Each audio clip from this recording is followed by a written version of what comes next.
Hello, Body of Messiah. Today we're going to cover part 2 of lesson 11 regarding Esau.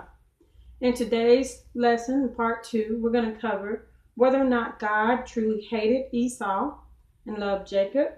And also we're going to observe the relationship between Esau and Jacob. Was it forever destroyed, or did they finally make amends completely? So we're going to hop right in today. Long time ago, when I encountered the scripture that in Malachi chapter 1 verse 3, where God says, Esau I hated and Jacob I loved.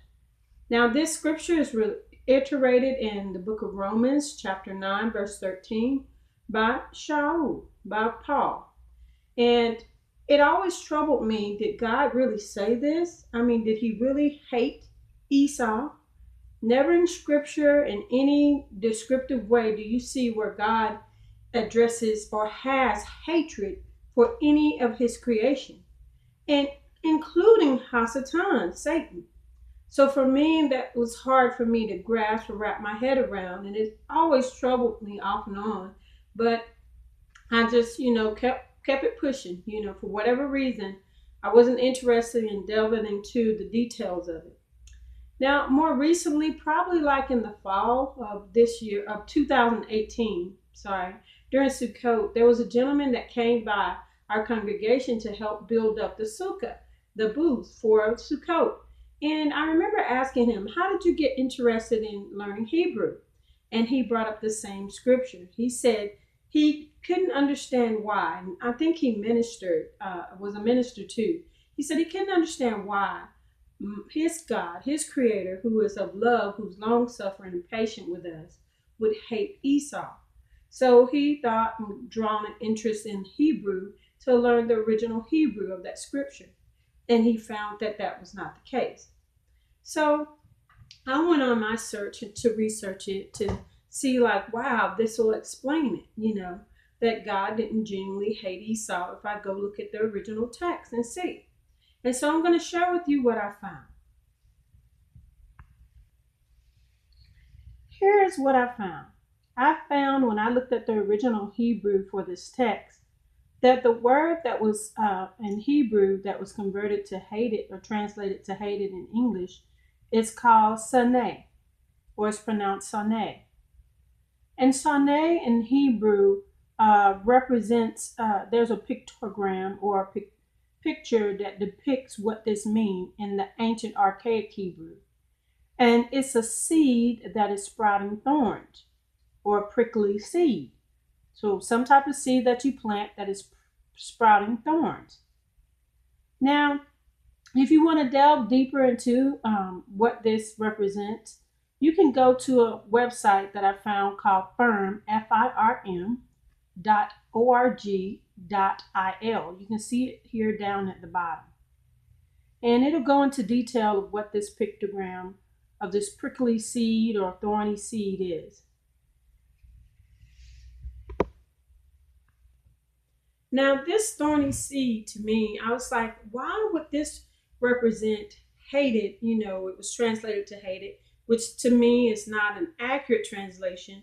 But when I thought about and prayed about and looking at the relationship, as far as Esau and how he felt about the birthright, I come to realize that's a perfect depiction of Esau to me.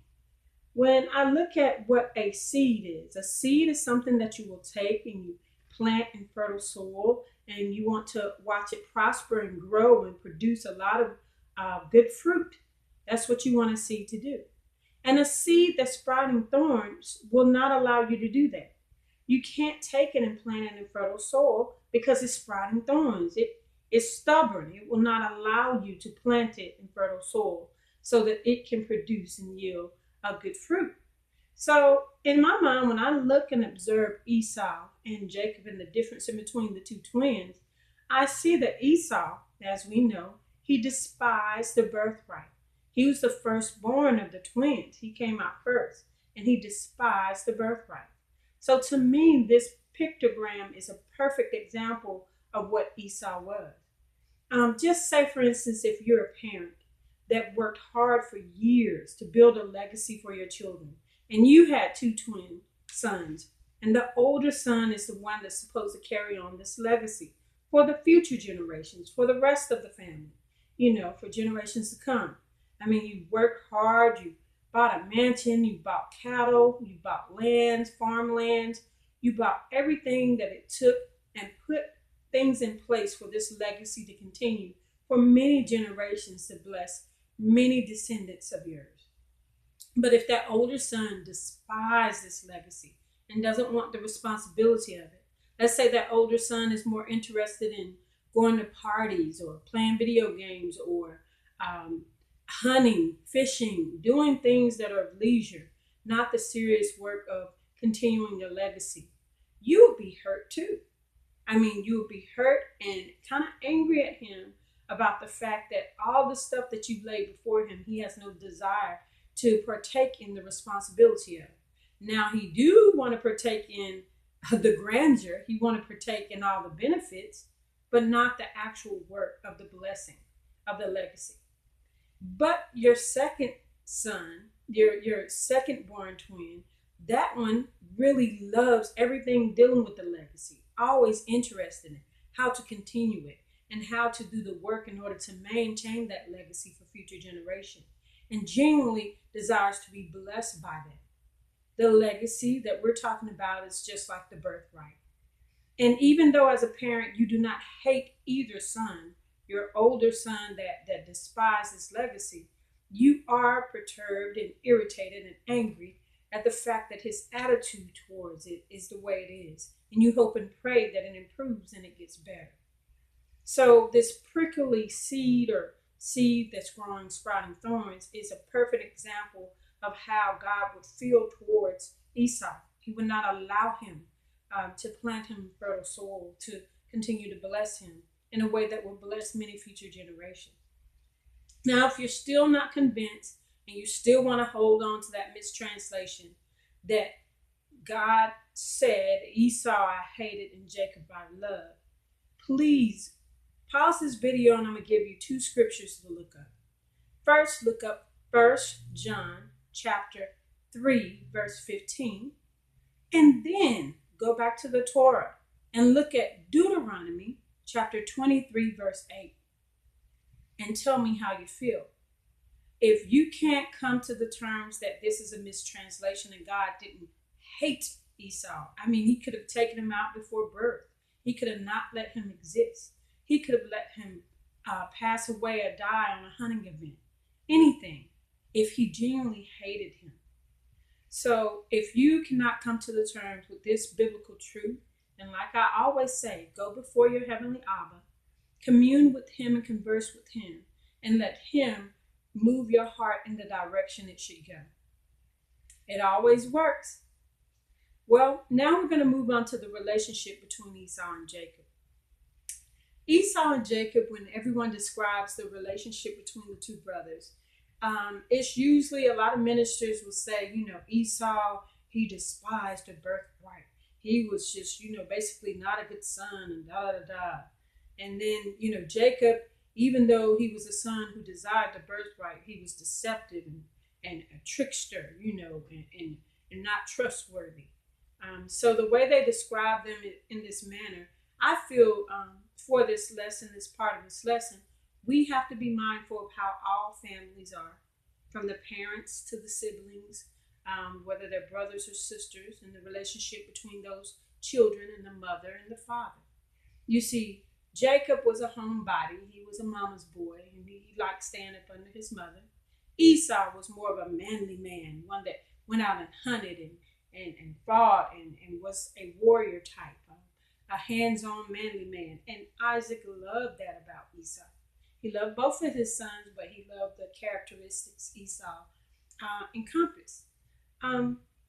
But as we can see, as we look at this story, at the beginning, when Rebecca was about to give birth to them, she was pregnant with them. There was warring inside her belly, and she didn't understand what was going on. So she solicited to the Most High and asked him, why is this warring going on in my belly? And so God, in Genesis 25, sent a messenger, an angel, excuse me, to explain what was going on. And that angel described that there's a war, there are two nations in your belly.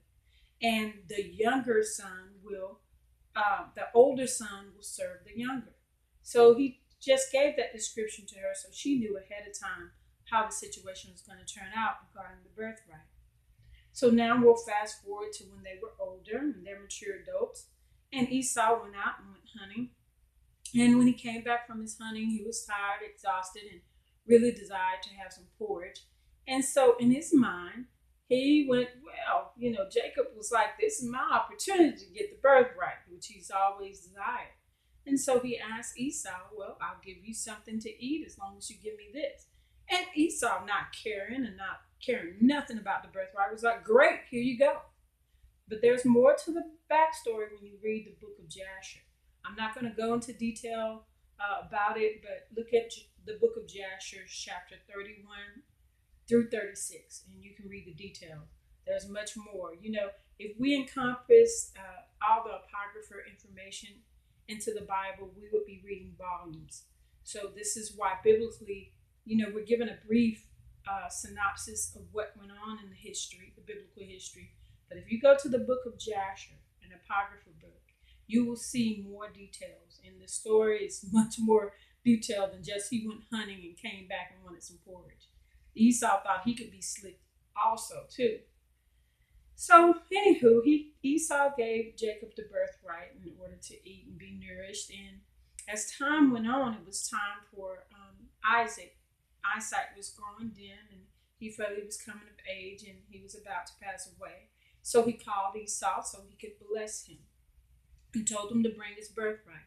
Now, Esau very well knew he'd given his birthright to Jacob. Rebecca overheard what was going on, and so she told her son Jacob, hey, while Esau is going out hunting to find some food that he's going to cook and prepare for Isaac, I want you to go ahead and prepare your food, and we're going to go in here, and you're going to pretend to be Esau, so you can receive the blessing from your father for the birthright in order to move forward. And so that's what happened. When Esau came, all of this had taken place. Isaac was none the wiser. He was suspicious if that was genuinely Esau, but he went ahead and gave the blessing. So by the time Esau came, that ceremony was over with. And when Esau came to his dad, come to find out, Isaac said, hey, I thought I blessed you. I could have sworn it was you. So, of course, Esau was heartbroken, and he vowed that he was going to he was upset, angry, mad, and he was going to kill his brother. Rebecca knew this, so she sent Jacob away, sent him away to her brother's household, Laban. Now, I always try to express this to people to get a clear understanding. God was not pleased in the deception that occurred against Esau and Jacob's father, Isaac. It was not right for them to do that in a deceptive way because, it's kind of a lie to Isaac. So, that type of thing happening does not go unpunished. And when Jacob went to his uncle's household, he put up with 20 years of constant deception from Laban. So much so, I think this was a continual reminder that what you did was wrong and you're going to have to make amends. I mean, he went there. He wanted to marry Rachel. He worked 7 years for her. Laban deceived him and caused him to consummate the marriage with Leah. He worked 7 more years and got Rachel finally. Then Laban begged him. That's 14 years under his belt under Laban. Then Laban asked him to stay with him and work with him because all of this good things that's coming forth and blessing their family and blessing his wives. And so he convinced Jacob to stay for 6 more years. But he continuously, over 10 times, changed the wages on Jacob, trying to deceive him. So finally, Jacob got fed up and God told him, hey, it's time for you to return to your household. And in doing so, he knew he had to make amends with Esau because Esau was there amongst his household. So finally, Jacob came to terms with the fact that he had to leave and flee and take his children and wives and all and go. Because Laban's children were becoming envious of him and everything. And Laban kept mistreating him as far as fair wages go. So as he left, he struggled because he was very fearful of his brother Esau. Jacob knew, what a tough guy Esau was, and that Esau probably was still angry and wanted to take his life. So he struggled with that, and he kept reminding God, look, when you look in Genesis chapter 31, all the torment that Jacob went through with Laban and all the changing of the wages and stuff, look in chapter 32 of Genesis, and you'll see how he calls on God and cry out to him like, look, I know I'm going to go here, but you promised you would be with me. You promised you would bless my seed. You promised that all this would happen to me. So be there with me. Reminding God as if God didn't know. But you'll see in the beginning of Genesis 32, the first verse, that there were 3 angels to come. I never paid that much attention to that scripture until later. And when you look at the book of Jasher, when you go to the book of Jasher, chapter 31, you'll start seeing the details of it. 31, 32, what these 3 angels were and what they did. So one thing I want to point out is that when Jacob went before Esau, he was humble. He sent messengers there to say to him, look, I'm your humble servant. I'm coming before you, and I hope that you'll receive me, my Lord. He referred to Esau as his Lord. See, Jacob wasn't being arrogant, like, hey, you're the one who gave up your birthright, so that's your loss. No, he sent ahead of him gifts of cattle, sheep, camels, horses to Esau in order to try and make amends. So when he went before he came face to face with Esau, he was humble in presenting gifts, calling himself Esau's servant, calling him my Lord. And so Esau, when you look at the backstory in the book of Jasher, though, Esau was very arrogant and was like, I'm going to take him out. And one reason you'll find out why Esau was so arrogant and still angry, and the anger was rekindled, is because Laban went and told Esau a bunch of lies. He lied on Jacob and said that Jacob took his children, kidnapped his daughters, and stole from his entire household and all that stuff. He told a bunch of lies. Laban told these lies after he had made a covenant with Jacob. You see, when Jacob left the household of Laban, all of a sudden, Laban went chasing behind him. He wanted to harm Jacob. But God appeared and told Laban, you are not going to lay a hand on him, or I'm going to deal with you, basically. And so Laban knew he couldn't. So when he finally caught up with Jacob, the fear of God was in him to not bother Jacob. And so in a sly way, he tried to ease things over and say, why did you leave me? All of a sudden, you just took my family and all this stuff. But anyway, after those slick words that he gave, Jacob said, let's make a covenant with one another, and these piles of rocks will be a witness to us. And the witness was also God. So he made a covenant. Laban did. Jacob's uncle made it with him, a covenant of peace, that he would not cause any problems or issues with him. And so Laban immediately broke that covenant because he went on ahead to Esau and told Esau a bunch of lies and said that Jacob deceived me and abused me and stole from my entire household and kidnapped my daughters. So Esau's anger was kindled all over, like he deceived me and tricked me out of the blessings of the birthright. I'm going to deal with him so he'll never do this to anyone again. So unbeknownst to Jacob, Esau was just very angry and still determined to kill him. And it was rekindled because of what Laban did, causing discourse among the brethren. Well, God had plans for that. Those 3 messenger angels, each one individually went ahead before Jacob and visited Esau and his army of Edomite people. And they placed the fear of God in them.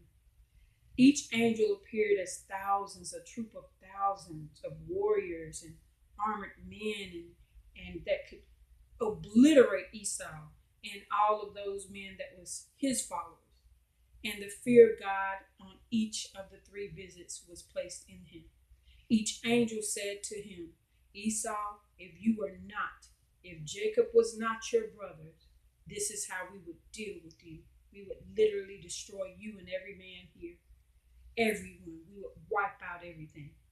And so the fear of God was in Esau. When you look in the book of Jasher and read it, it was placed there. That was to break down his pride and his arrogance and his anger against his brother Jacob, so that his heart would be softened. So by the time he encounters his brother Jacob, and when Jacob came along after sending all those gifts, the next things he sent was the servant, the maid servants, and the children that were born under them. And then he sent Leah and her children that were born by her. And then he sent Rachel and the child that was born by her. And then he came along. When he came before Esau, he came bowing down before him. And as Esau was watching him, and with all the stuff that he went through and seeing the fear of the Lord placed in him by those angels, Esau broke out running towards his brother and embraced him and hugged him and kissed him in tears like, thank God that you're here, and I miss you and I love you. And I'm so thankful. In the back of his mind, I know he was thinking that I wasn't put to death and everybody else wasn't wiped out. Okay? So the moral of the story is God expects Esau and Jacob to make amends.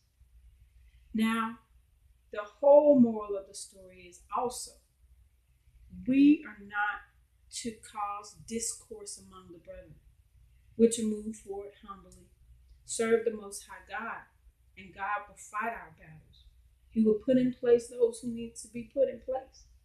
And as you go and see in the book of Jasher, you'll see in verse 36, chapter 36 in the book of Jasher, in verse 7, he literally took Laban's life because Laban tried to cause discourse among the brethren and had broke the covenant he made with Jacob. God doesn't take that lightly, the discourse among the brethren. Later on, if you keep reading in the book of Jasher, you'll find where after Jacob had passed away and the children of Israel were in Egypt and they came back to the land of Canaan to bury him in the cave that Jacob, Israel, had purchased, Esau all of a sudden, for some reason, had an issue with that and tried to prevent his nephews, Jacob's sons, to bury him. And for some reason, he was about to go to battle with them. And because he tried to cause discourse, God allowed a mute and deaf member of the descendants of the household of Israel to go and take his life. And so that's how Esau died. He probably would have had a longer life if he was not determined to cause discourse among the brethren, and especially specifically with his brother's sons. So the descendants of Israel did bury Jacob, and the Edomite population watched because Esau was dead. They were in fear. They knew God was on their side. And I just want to reiterate, no matter what race, ethnic group, nationality that you are, if you're sowing discourse among the brethren to cause destruction and chaos, God is going to deal with you. Ask Miriam, Moshe's sister, back in the book of Numbers, chapter 12. He was going to take her life because she was trying to sow discourse among the brethren and against Moshe. And Moshe had to pray that Adonai spared her life. So that's the big moral of the story, body of Messiah. No matter what. Now I told you to go and look at Deuteronomy chapter 23 and verse 8. And if you're still not convinced that God does not have this hateful hatred towards Esau and the Edomite people, he deals with no matter what group of people that cause discourse, chaos, and tries to destroy other groups of people. He will deal with them. But in Deuteronomy chapter 23, verse 8, God specifically tells the descendants of Jacob, of Israel, do not hate your Edomite brothers. Okay? Because no matter how you slice it or dice it, Esau is still a descendant of Father Abraham, his father Isaac. Esau, if he chose and his descendants to worship and follow all of the ordinance and the covenants that Adonai has placed in the Torah, they are Hebrew, not only by DNA, but also by worship. Well, Body of Messiah, this is the end of part 2 of lesson 11. I hope you enjoyed it, and I really hope that you're able to join me for part 3 of lesson 11, where we're going to cover prophecies associated with the Edomite people. Well, like I always say to you, until next time, may Adonai Elohim bless you and cover you with his shalom peace. Goodbye.